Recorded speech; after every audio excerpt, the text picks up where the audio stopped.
Documents कौन कौन से अपलोड करने हैं। जैसे ही हम यूके का वीज़ा फाइल करते हैं तो हमने जो वीएफएस पोर्टल पे अपॉइंटमेंट बुक करने के बाद सेल्फ अपलोड की ऑप्शन में जाके डॉक्यूमेंट अपलोड करने हैं। वो कौन कौन से होंगे, उसमें से कौन से गैर ज़रूरी डॉक्यूमेंट हैं और कौन से ज़रूरी डॉक्यूमेंट हैं जिनको हम अपलोड करेंगे तो हमारा प्रोसेस होगा और उसमें हमें कोई प्रॉब्लम नहीं होगी।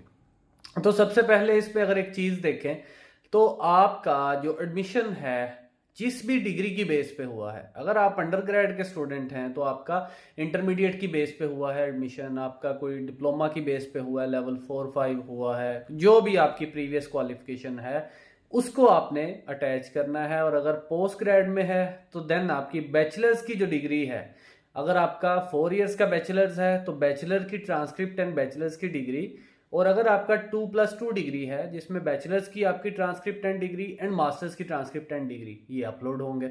यानी ये मोस्ट इमीडिएट जो आपकी प्रीवियस क्वालिफिकेशन है आपने उसको अटैच करना है। प्रीवियस जो आपकी मैट्रिक है, इंटर है, यानी जो इररेलेवेंट क्वालिफिकेशन होगी वो आपने अपलोड नहीं करनी, उसकी ज़रूरत नहीं है। आपकी सीवी की ज़रूरत नहीं है। आपका एक्सपीरियंस अगर आपको ज़रूरत है, आपकी यूनिवर्सिटी ने मांगा है तो अपलोड करें, अगर नहीं मांगा या आपने ऑफर लेटर लेते हुए नहीं दिया तो देन उसकी ज़रूरत नहीं है। अगर आपका जो एक्सपीरियंस जो है वो 1 ईयर से कम है तो उसको लगाने की ज़रूरत नहीं है, ज़्यादा है तो देन आप उस गैप को कवर करने के लिए लगा सकते हैं।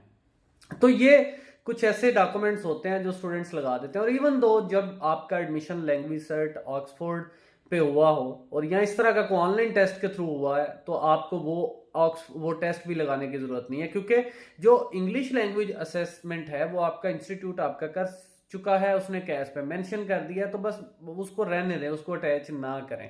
अब कौन से डॉक्यूमेंट्स लगाने हैं, सीधा सीधा फार्मूला समझ लें। एजुकेशनल में आपकी डॉक्यूमेंट्स में आपने लगाना है आपका जो लास्ट क्वालिफिकेशन है वो ट्रांसक्रिप्ट एंड डिग्री होगी आपकी, ठीक है।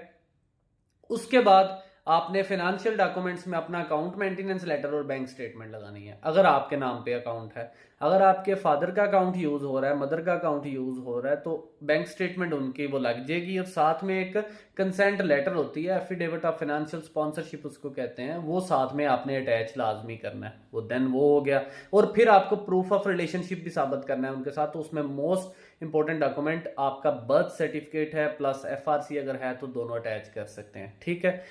इसके बाद आपका अदर्स में अगर आप जाएं तो अदर्स में आपको पासपोर्ट अपना फर्स्ट पेज स्कैन करके लगा दें, आपकी कोई ट्रेवल हिस्ट्री है तो वो साथ अटैच करके लगा दें, कोई वीज़ाज लगे हुए हैं तो वो उनको आप प्रॉपर स्क्रीनशॉट लगे के जो आपने एप्लीकेशन में मेंशन किया है वो लगा सकते हैं। अब जो आपका कैश है वो आपने लगाना है। उसके बाद आपने अपना टीबी सर्टिफिकेट लगाना है, वो आपकी टीबी सर्टिफिकेट के कॉलम में। और फिर इसके अलावा अगर कोई एक्सपीरियंस लेटर है, एम्प्लॉयमेंट लेटर जिसको हम कहते हैं, अगर कोई है तो वो लगाएं, विद सैलरी प्रूफ लगाएं, बहुत अच्छी बात है। अगर नहीं है तो सिर्फ एक्सपीरियंस लेटर आप उसमें लगा सकते हैं।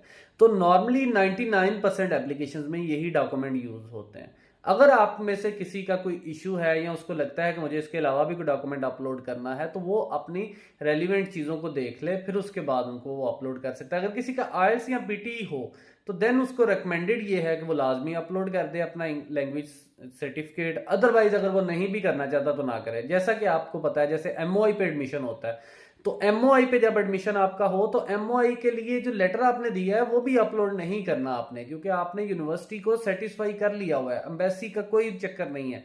वो आपके कैश पे जो आपके एजुकेशन है और सर्टिफिकेशन है उसको उन्होंने लगा दिया, उसको छोड़ दें, वहां पे ना लगाएं। हाँ, अगर वो आपसे रिक्वायर करते हैं, जो कि बहुत ही कम केसेस में होता है, कोई इक्का दुक्का केस में आप कह सकते हैं, तो उस सूरत में आपसे अगर मांगे तो आप उनको प्रोवाइड कर दें। ऐसा नहीं होगा कि आप वो नहीं देंगे तो वो आपका वीजा रिफ्यूज कर देंगे। वो वन टाइम आपका अगर कोई डॉक्यूमेंट मिस है तो आपसे जरूर पूछते हैं, 10 डेज का टाइम देते हैं, आपको ईमेल करते हैं, तो आप उसमें वो प्रोवाइड कर सकते हैं।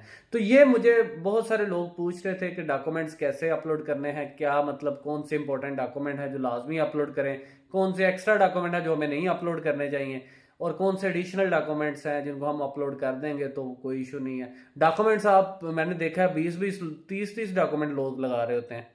अब उसमें नुकसान क्या होता है, वीजा ऑफिसर को आप चक्कर में डाल देते हैं, वो समझ नहीं पा रहा होता कि मैं क्या देखूं इसमें से, इसके मेरे मैट्रिक के रिजल्ट का क्या ताल्लुक है, आपके मास्टर्स में एडमिशन लेने वाले बच्चे का उसका क्या ताल्लुक है मैट्रिक के रिजल्ट के साथ। अगर बैंक स्टेटमेंट अपनी भी है फिर भी बर्थ सर्टिफिकेट लगाया हुआ है, फादर के मदर के आईडी कार्ड लगाए हुए हैं स्कैन करके, अपना आईडी कार्ड लगाया हुआ है, यार ये ज़रूरत ही नहीं है, नहीं चाहिए उनको ये चीज़ें। ठीक है, तो अपनी अपनी प्रोफाइल के अकॉर्डिंगली चीज़ों को असेस किया करें और फिर उसके अकॉर्डिंगली जो डॉक्यूमेंट्स मैंने बताए हैं उनको शॉर्टलिस्ट करें और वही अपलोड किया करें, एक्स्ट्रा डॉक्यूमेंट ना लिया करें। बाकी अगर आपका कोई इसमें कोई क्वेश्चन है इस हवाले से आज की वीडियो के लिए तो मुझे बताइएगा, मैं आपको उसका रिस्पॉन्स करूँगा। Thank you so much.